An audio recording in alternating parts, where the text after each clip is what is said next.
Just on a side note, we haven't necessarily all read the entire record.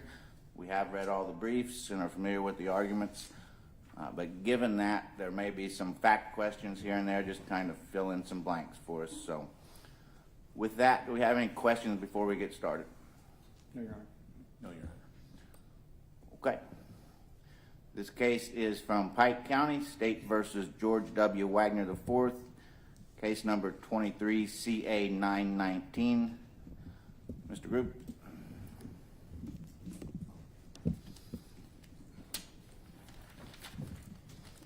Thank you, Your Honor. May it please the court, Louis Grube here on behalf of the defendant appellant, George Wagner.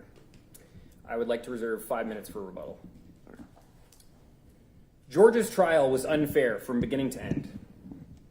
Whether or not it was the truth, the government bought the story it believed to be true from Jake and Angela, his brother and mother. The trial got lost in a variety of sideshows about the family's history of crime, their enormous arsenal, and the way they treated various women, all to convey that it was inevitable they would commit these crimes that were at issue.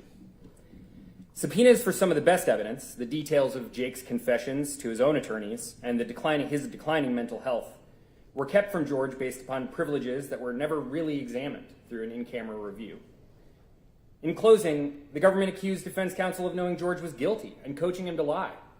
And for all of these reasons, he deserves a new trial.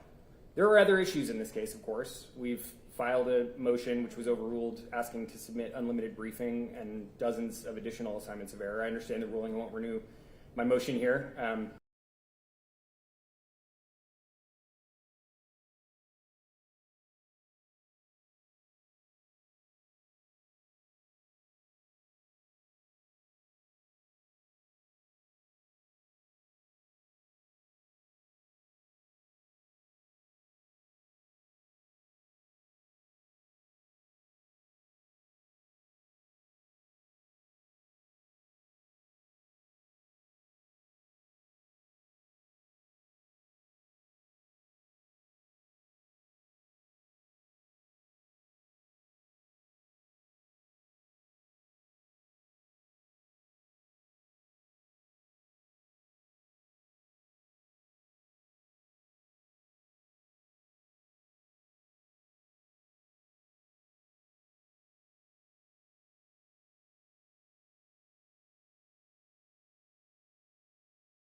Are under an obligation to tell the truth. They've sworn to do so.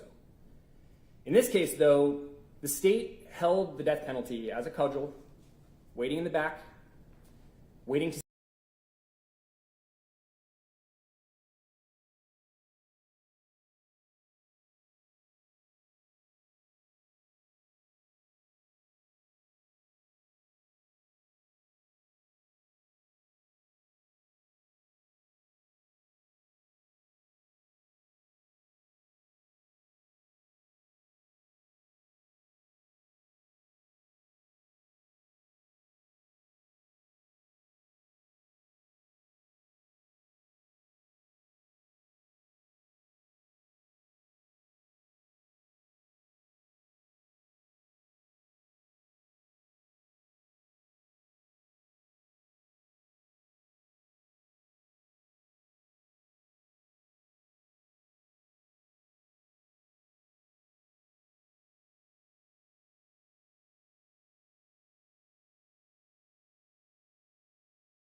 the death penalty, you don't know what the mitigation, you haven't voir dired on any of those things now. Is that something that you would want as a defense counsel?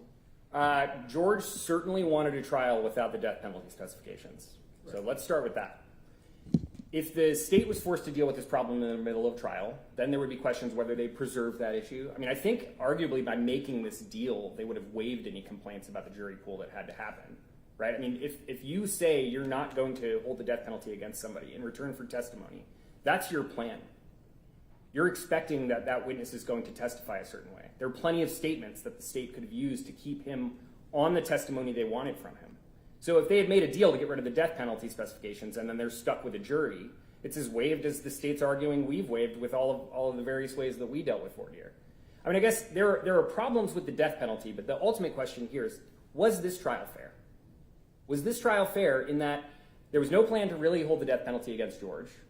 You could have reinstated the death penalty against Jake, certainly, if he didn't comply. I'm not here to vindicate any interests for Jake. Absolutely not. But that deal still existed for him. So there was plenty of, if the death penalty specifications had been dismissed for George, there was plenty of consequence still waiting in the wings for Jake that I'm not even here to argue about today. So has that answered your question? Yes. Okay. Moving on to their testimony, I mean, that's a little bit less about whether the death penalty is in play and a little bit more about the deal, about this like truthfulness in the deal.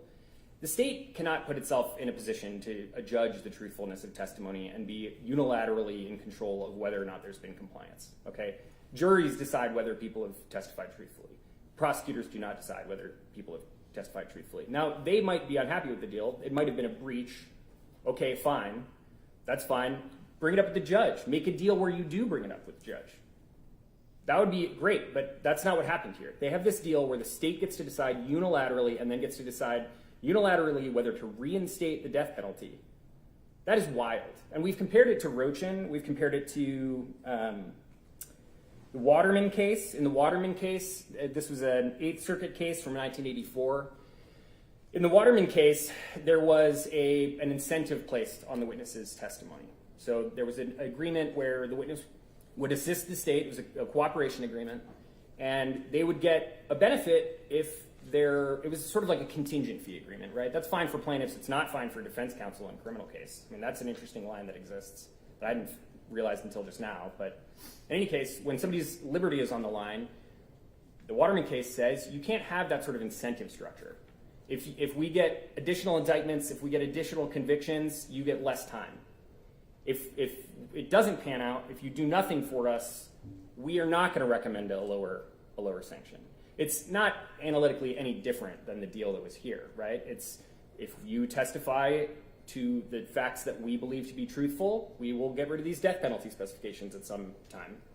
We think that the agreement said before trial, but there's still an argument about that.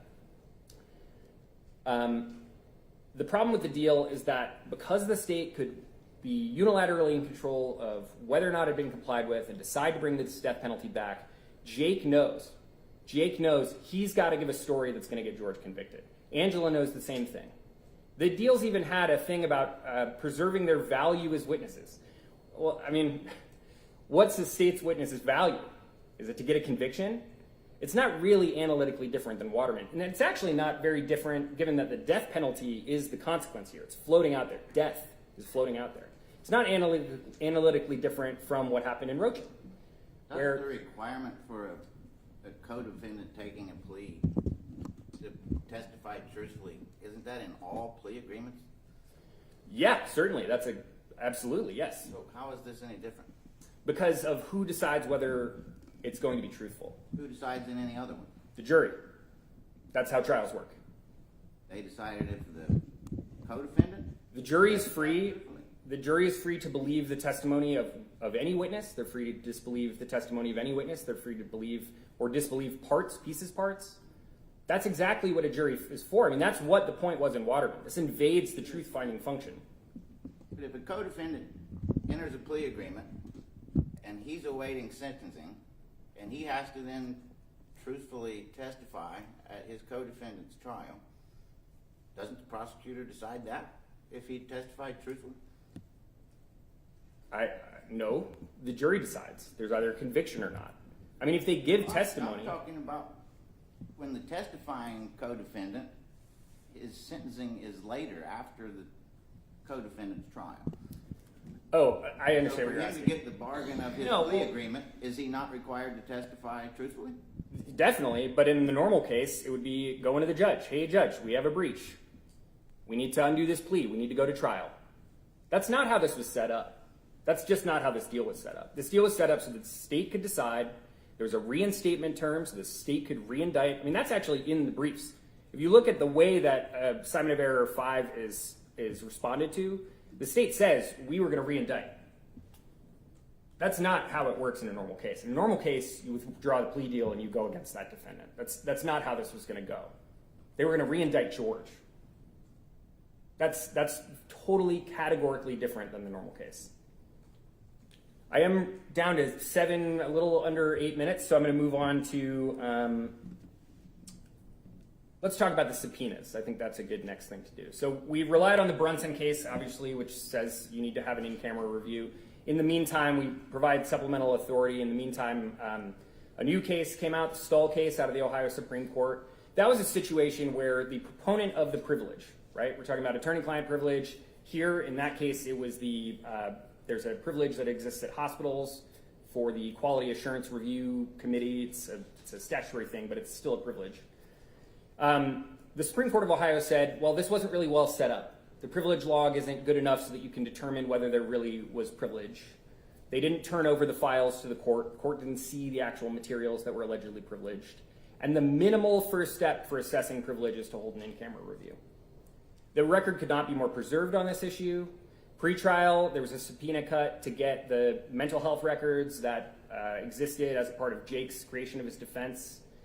During trial, the state elicited this testimony. The state asked him a series of questions about whether he had told the truth, as they understood it, to his attorneys, placing the truth of that squarely at issue. You know, and the questions, I mean, let me go through some of them here, because the state's response is that these were not substantive questions about what the communications were, right? With privilege, attorney-client privilege, and probably work product too, it protects the communication, it protects the work of the defense counsel, but it protects the communication, not the underlying facts, right? It's about the communications. So here's the questions. Specifically, did you tell them everything about your role and your involvement in the homicides? Yes. The people that you shot? Yes. And the homes that you entered? Yes. Did you also tell them about your dad's involvement? Yes. And to the extent of your brother's involvement? Yes. And the extent of your brother's involvement? Yes. That is a disclosure of the communication to counsel. That is a waiver. The state, ironically, has argued that this was not voluntary because he was required to testify. I mean, that goes right to our coercion point. So if he's not actually voluntarily asking questions or answering questions in that situation, I mean, let's talk about that in the fifth assignment of error. But here, for this privilege issue, he's asked these questions. He does not assert privilege. His counsel's in the room. His attorney was there arguing the subpoenas. He was in the room trying to make sure that the deal was complied with as well, I assume. But the point is that he answered these questions about what his communications with counsel were. That's a waiver of the privilege. It's probably a waiver of work product, but it's arguable that work product didn't even exist at that point because he'd already pled guilty. The death penalty specifications were dismissed for Jake. They were dismissed right away for Jake, which calls into question why they weren't dismissed for George. But it also makes a key point, which is that the death penalty mitigation preparation that my client was trying to get his hands on to understand Jake's mental well-being, where he was in his brain. Was he hearing voices? That kind of thing, right? He was trying to get that. The conversation, the conversation between counsel and the court was absolutely squarely going to the merits. The court had everything it needed except for the documents to look at. There was a request for an in-camera review. That's the minimal first step. Stahl says that's a minimal first step. Brunson says that should be done. And that's actually in the Potts case, right? In Ray Potts. This is the case about the standard for, I mean, it is a compulsory process case, right? So that's a case of constitutional dimension, but it defines the contours of how courts are supposed to be dealing with rulings on whether or not to quash a subpoena in a criminal case, right? Even in Potts, syllabus paragraph 2 says, do an in-camera review to figure out whether the subpoenaed materials need to be turned over, at least an in-camera review. And that's all we're asking for here. The state made a really good point in their brief that the correct remedy for this would be to reverse and remand, give the trial court orders to get these materials, do an in-camera review, and figure out whether there needs to be a new trial. That is absolutely the right thing to do under that assignment of error. I'd also like to talk a little bit about the prosecutorial misconduct in closing. So during rebuttal closing, and this, by the way, is squarely on point with the Smith case out of the Ohio Supreme Court from 1984. Literally everything that happened in the Smith case happened in this case. So it was rebuttal closing, so it's the last chance the state has to talk to the jury. In this case, it was, let me see, day 53 with the jury, right? So there's been a lot of days, there's been a lot of evidence, but the last thing that's going to happen after this extremely long trial, this trial that bore heavily on everybody in the room, took a really long time, the last thing they hear, defense counsel made a, quote, intentional misstatement because, quote, they know he's guilty, they know he did it. In Smith, it was garbage lies. It was a direct attack at defense counsel, just as it is here. There was an objection in Smith. Trial court did the exact same thing in Smith as it did in this case. Trial court in Smith said, oh, remember the evidence collectively. This is it. This is argument. This isn't evidence. The Ohio Supreme Court says, nope, that's not just reversible error. It's not harmless either. The attempted remedy here did nothing to actually address the problem. You can't just point to the evidence and everything's fine. Okay, the state's response on this point, I mean, this is preserved certainly with respect to the first issue. The state's response is, well, they didn't have an objection when George was accused of being coached, right? I need to respond to that because the question for this court is whether the trial as a whole has become unfair. I should be able to point to other parts of closing argument to build a theme about this. We do have an objection about the direct accusation towards defense counsel, but you can't parse that out. And in normal cases, the court wouldn't parse that out from the rest of what was going on in trial. What was going on in trial is there was a really, really long trial. There were serious credibility problems with everybody.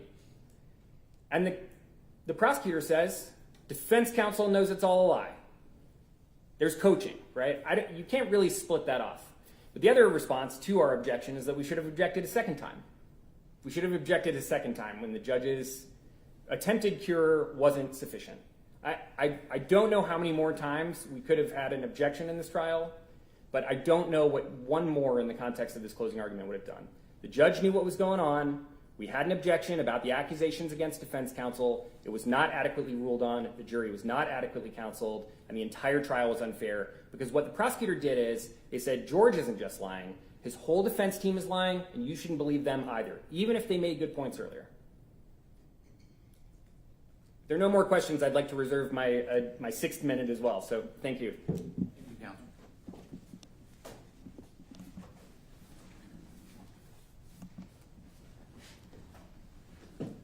Good morning, Your Honors. May it please the court. My name is Steve Taylor, and with me today is Seth Gilbert, both representing the state of Ohio.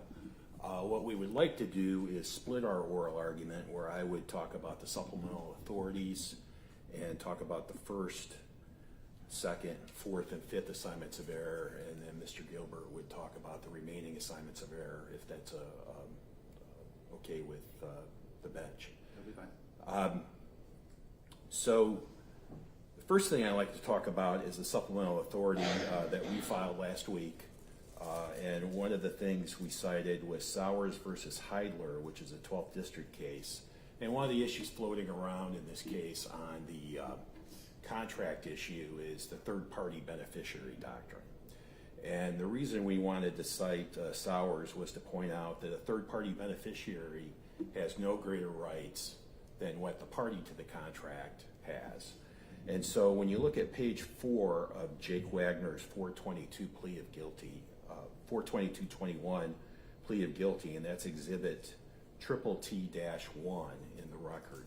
When you look at page 4, it talks about the timing of when this dismissal of the death specs of the other co-defendants would happen. And it says at page 4, pursuant to the defendant's agreement, the state also agrees to dismiss the death specifications against each of the defendant's co-defendants based upon the defendants fulfilling his agreement to testify truthfully in each of their respective trials.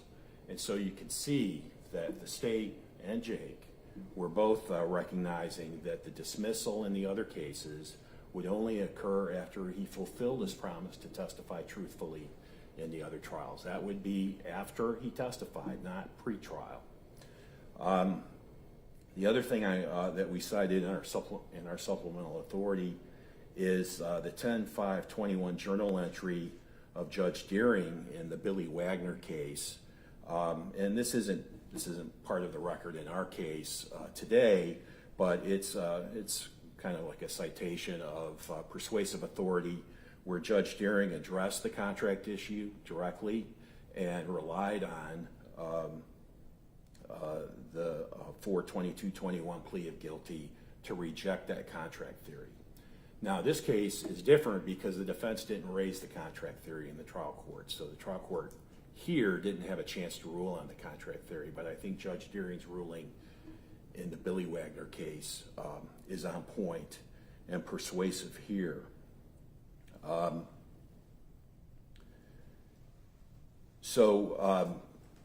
defense reply brief talks about, they're kind of incredulous that we're making a waiver argument, but in fact, when you look at the motion practice of the defense in the trial court, they did not raise a contract theory. They raised other things. They complained that George was still facing the death penalty while Jake was going to be getting life without parole under his plea deal. They complained about that disparity, but they did not complain based on some contract theory that they were entitled to pretrial dismissal. It's just not there. And it lacks merit for all the reasons, including the language of Jake's 422-21 plea of guilty. We also make the argument that the contract theory is really a combined contract due process hybrid, as the Viju case talks about, which is a federal district court case. And it talks about how the third-party beneficiary doctrine does not apply to this contract due process hybrid. And the reason for that is that it's enough that the defendant who is the party to the plea agreement, is able to enforce the plea agreement. We don't need to have third parties trying to enforce the plea agreement too. And then we're citing a federal district court case called Williams, which recognized that a third party is not an intended beneficiary of a plea deal of another defendant when, let me find it here, when the deal includes that defendant testifying against the third party. And that's what we have here. Yes, to some extent, George was to be a beneficiary of the deal, but it's not an intended beneficiary under third-party doctrine when that defendant is agreeing to testify against George. On the fifth assignment of error, these are standard terms. Truthful testimony provisions are very common and they've been upheld. It's just par for the course to have a truthful testimony provision in a cooperating defendant's plea deal. The Woolery case talks about how the testimony is admissible even though they've gotten some sort of benefit from agreeing to the deal. The Woolery case is an Ohio Supreme Court case. It's not coercive under cases like Brady versus Maryland and the Alford case, that one of the benefits of the deal is that the death penalty is being dropped. Just standard stuff for plea deals and death penalty cases. And there's some reference to the common law approvement, quote unquote, doctrine that applied way back in like the 1500s. And I would say this is nothing like common law approvement. And we've cited cases to talk about how this has nothing to do with approvement. Defense reply brief attached and cited the 11/27/24 entry of the visiting judge in the Billy Wagner case, which cited this coercion doctrine. I just wanted to note for the court that dismissal's under appeal. That the visiting judge dismissed the death specs in that case. That dismissal's under appeal, and it would be ill-advised to rely on it. The main reason being that there was no motion to suppress testimony, the cooperating co-defendant's testimony in that case. There was no coercion claim raised.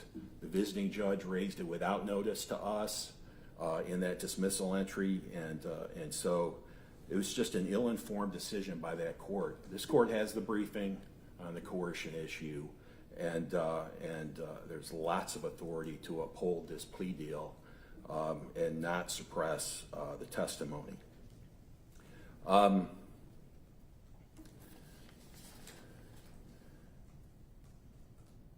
the second assignment of error on jury selection, one of the supplemental authorities that the defense cites is the Burnham case from the 6th District. And in that case, the 6th District found that 2 jurors, a husband and wife who ended up on the same jury, should have been excused for cause. And I just wanted to mention that that case is pretty distinguishable from the present case. The jurors in this case who vaguely knew the victims, it was just a distant knowledge, it was a passing knowledge. It wasn't the kind of knowledge in Burnham where, in fact, the husband and wife jurors in that case, the grandfather of the victim in that case had been the best man at their wedding. And that's one of many associations that they had with the victim's family. And so that case is entirely distinguishable. There's also a reference in that case to the jurors having attended the funeral for the 7-year-old victim in that case. And there's some mention as to juror A243 having gone to some sort of, I termed it a memorial service in my brief. On further reflection, it's not clear that it was a memorial service. That juror said in her voir dire that she had gone to some sort of event where she had bought something that would serve to help raise funds for the funeral. She did not go to the funeral by that testimony, and she also said she didn't know anyone who was there. So again, this is just a far different situation. And in addition, in this case, the defense did not raise this as grounds for cause when they challenged her for cause. And we're also making waiver arguments as to these jurors. A271, she was dismissed because of illness during the trial. The defense didn't have to use a peremptory. She was replaced by a qualified alternate. She didn't participate in deliberations. And so there's no prejudice at all as to A271. As to the other two, when they finally got to general voir dire, the defense passed for cause as to both of those. And I cite the Peace case out of the 2nd District, which says, having failed to renew his challenge and having affirmatively passed for cause, following further inquiry, the defendant cannot now be heard to complain about the trial court's ruling earlier in the case denying a challenge for cause. So when you have this situation where you have a continuing voir dire process, you have some questioning, there's a challenge, but the voir dire process is continuing as it did here, and there's more questioning when the defense passes for, when the party passes for cause at the very end of that process, when they're seated on the jury, that's a waiver of a challenge for cause for that. So if there are any questions on the first, second, fourth, and fifth assignments of error, I'd be happy to answer those, or otherwise I'll just turn the floor over to Mr. Gilbert. Thank you. Okay, thank you.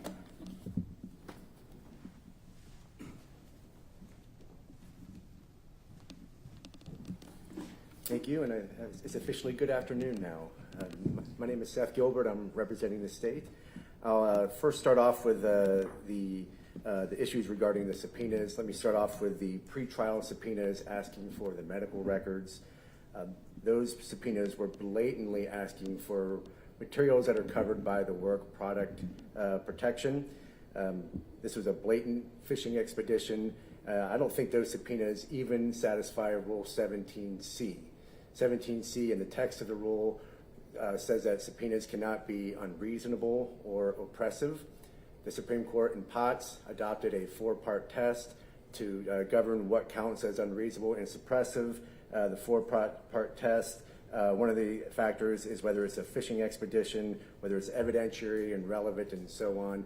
This is a blatant fishing expedition, so I don't even think it satisfies Rule 17C. The 17C question is separate from the in-camera review.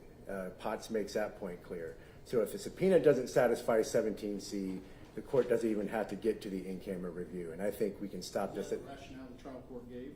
The rationale, the judge issued a summary order, I think, in the decision. I can't recall exactly what the rationale was, but I think as a reviewing court here, you can determine that the subpoenas did not even satisfy the 17C requirements.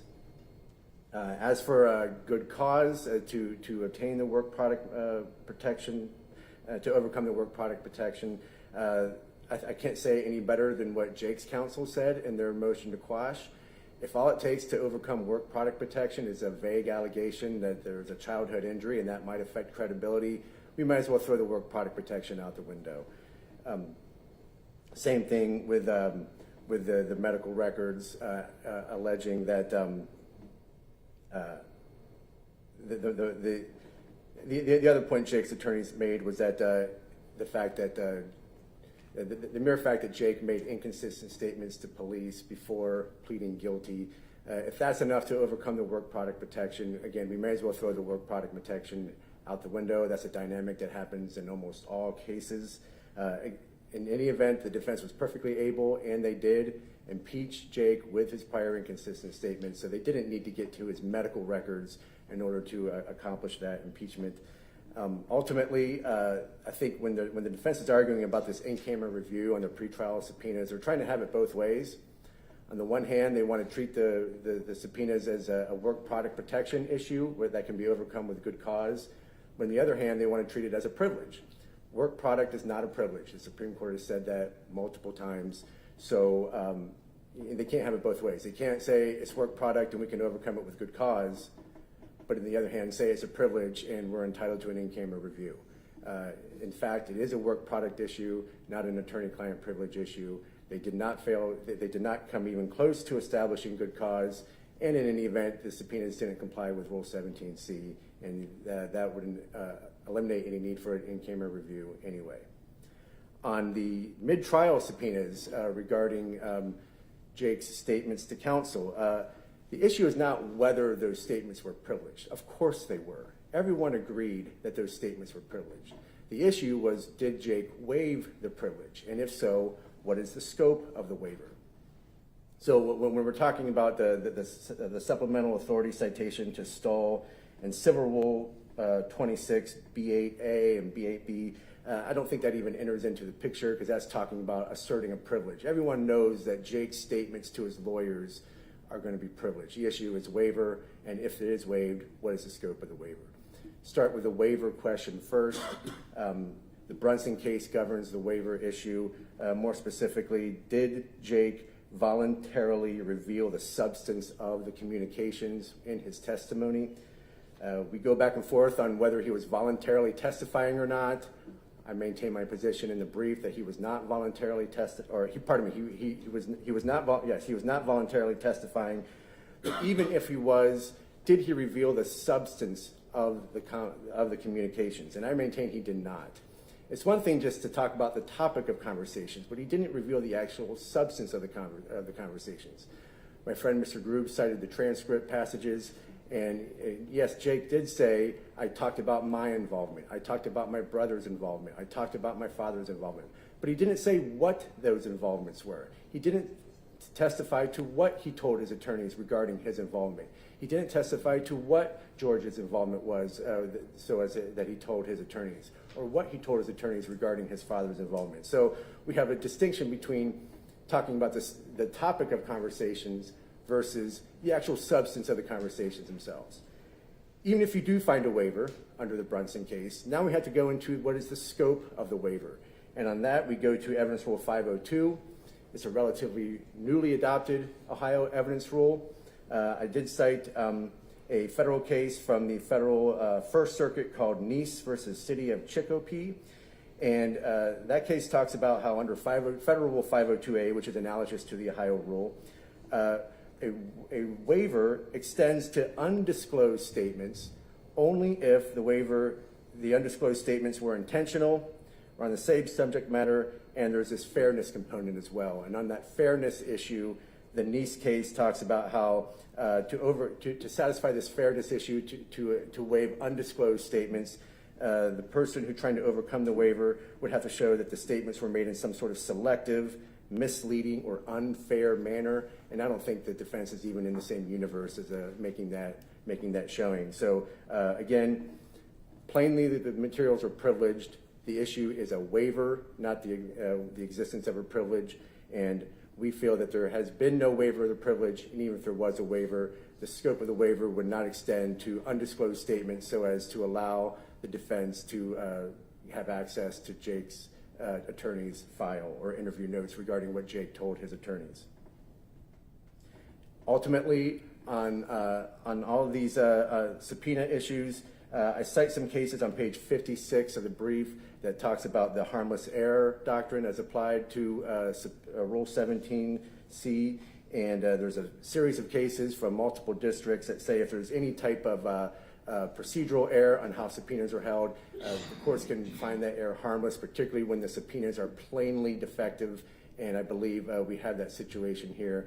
This is not like in Ray Potts, which was an interlocutory appeal from a court denying a motion to quash.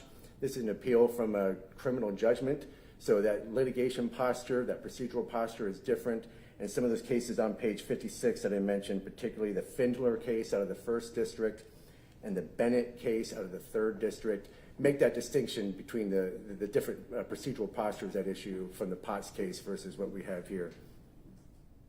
Moving on to the prosecutorial misconduct assignment of error. Regarding the first issue about this comment about the intentional misstatement, I will say that the defense did not object to the intentional misstatement comment. What they objected to was the "he knows he's guilty" comment. The defense raised the objection. The judge sustained the objection.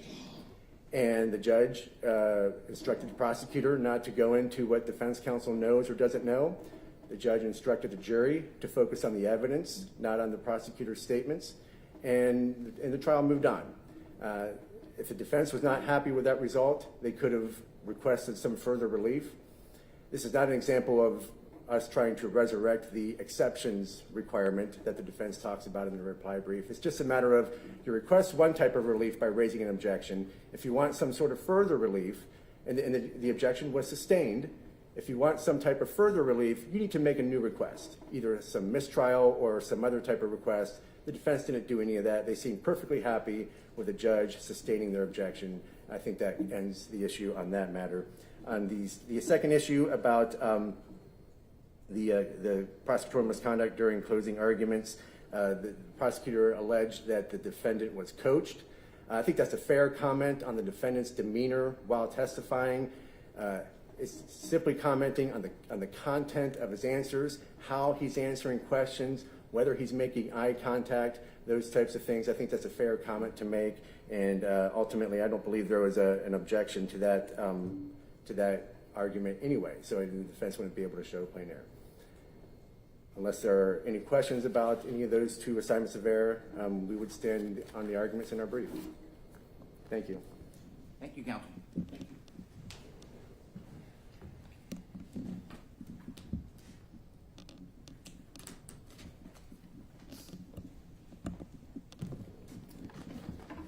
Lots to work with here, so bear with me, please.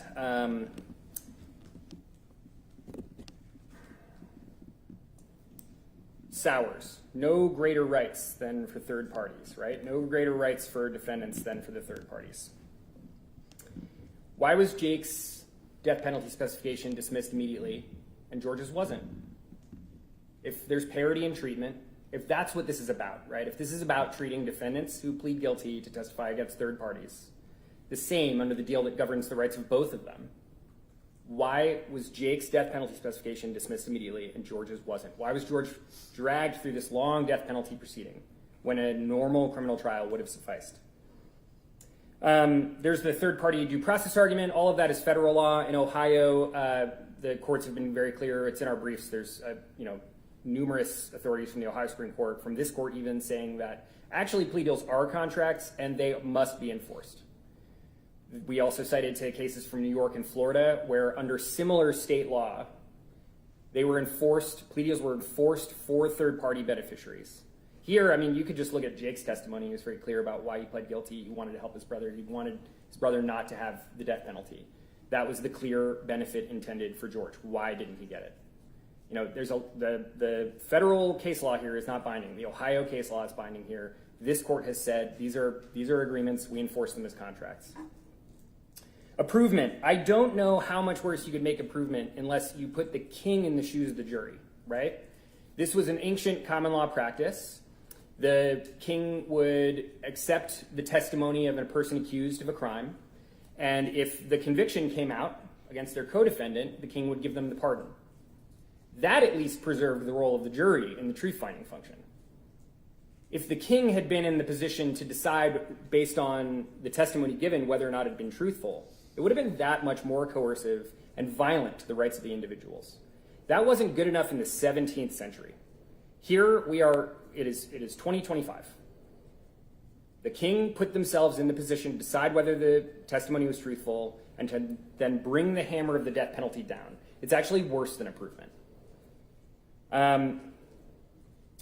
This is kind of a finer point. The state brought up Judge Deering's order declining to specifically enforce the deal in Billy Wagner's case. If the state's point was that the order that we have from the new judge is on appeal, well, presumably Billy will appeal whether or not the death penalty should already have been dismissed for him. So if the court's not going to be looking at any of the trial orders from the other cases, don't look at any of them. If you're going to look at them, look at the most recent one saying that this is coercive. The trial judge who's dealing with the rest of these trials thinks that this plea deal is coercive, and that's why he did what he did. Everything else is sort of outside of the scope of this appeal. Everything else about those orders is outside of the scope of this appeal. This court obviously has other appeals to deal with in these cases. 17C subpoenas. The problem with a fishing expedition is that they all look like fishing expeditions until the judge looks to see whether there are any fish. If there are fish, look at them. Decide whether or not this is somebody showing up asking for things that may or may not exist. Get the actual materials. Get the materials from the parties. Figure out what you're dealing with. Judge Deering did not do that. That's the problem here. You know, the state kind of has it backwards. They're saying that we need to show up and explain what we would find if we looked at the things that are allegedly privileged. And the way the courts have uniformly dealt with this is, no, when it's not clear what the materials actually are, the judge looks, and in-camera review is just the judge looking at these things outside of the presence of the parties. The judge isn't deciding the facts of this case. There's a jury. So the judge can look at things and decide whether or not they should be privileged. The judge can even look and see whether or not the privilege was waived, which is a key issue. I mean, you know, waiver here, it's pretty clear to me, privilege protects the communications. It doesn't protect the facts underlying the communications. Here, the question was, did you talk to your attorneys about what George had done as a part of this? And the answer was yes. That is voluntary. If it's not voluntary, then it's coercive for reasons we've already argued. But that is voluntary insofar as his attorney was in the room and could have objected to this question and said, no, that's privileged. I need to preserve your rights. Jake's attorney was in the room and capable of doing that. He was around. Judge Deering let his attorney participate in the proceedings over whether these subpoenas should be enforced. Counsel, hold on 1 second. Yes, Your Honor. Mr. Bowman, I believe he should have 3 more minutes on the clock there. Thank you, Your Honor. I appreciate the additional time. Good cause for work product. That's a good one. Burnham was a really interesting case. There was a case called Smith v. Chen that came out of the Ohio Supreme Court that basically said If you're the proponent of the privilege, you need to reach this very serious bar to get an interlocutory appeal covering that privilege. In Burnham, the court was deciding whether or not that same rule should apply for true, proper statutory privileges versus things like work product. And the answer was, with work product, you don't have the kind of privilege you do with a statutory privilege. It's actually a lesser protection. So this distinction between a proper statutory or common law privilege, attorney-client privilege, the medical privilege, whatever, pick one. The difference between that and work product is that work product is a completely invented privilege. It's court invented. It's in the rules. It's not in the statute. It doesn't have substantive force of law. It is a lesser protection. So this distinction doesn't make any sense to me, frankly.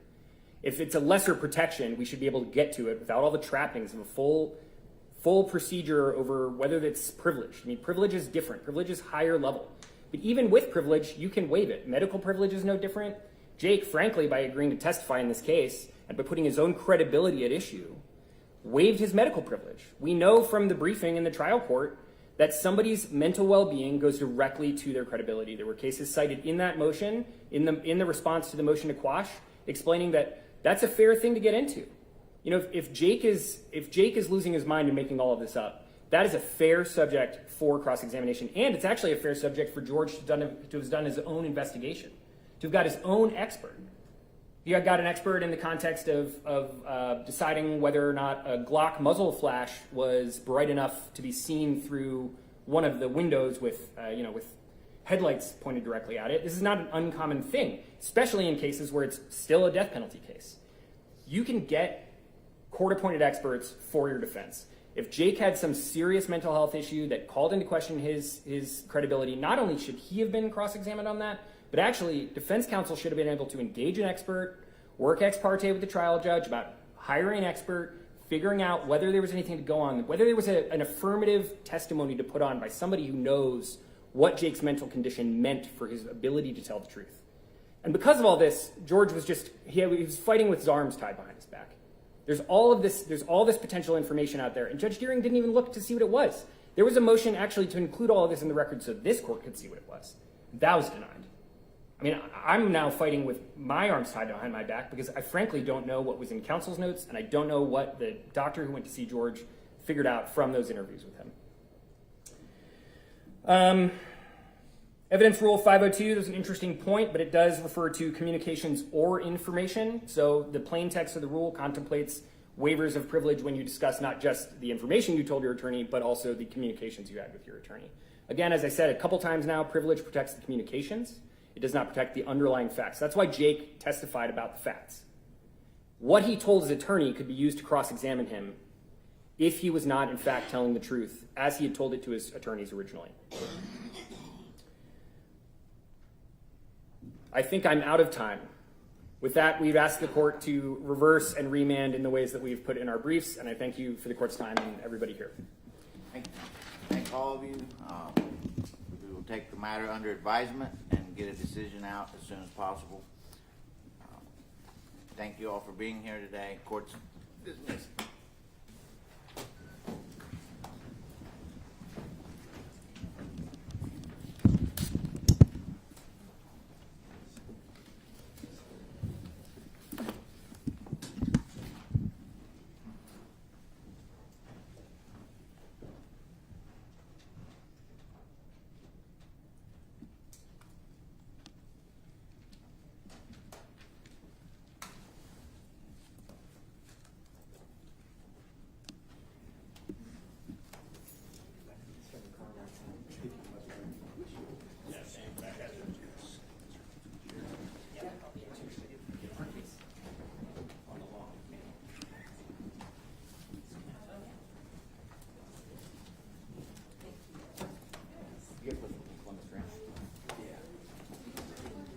Yeah, I stayed over last night. Yeah. Yeah, you'll see my bill.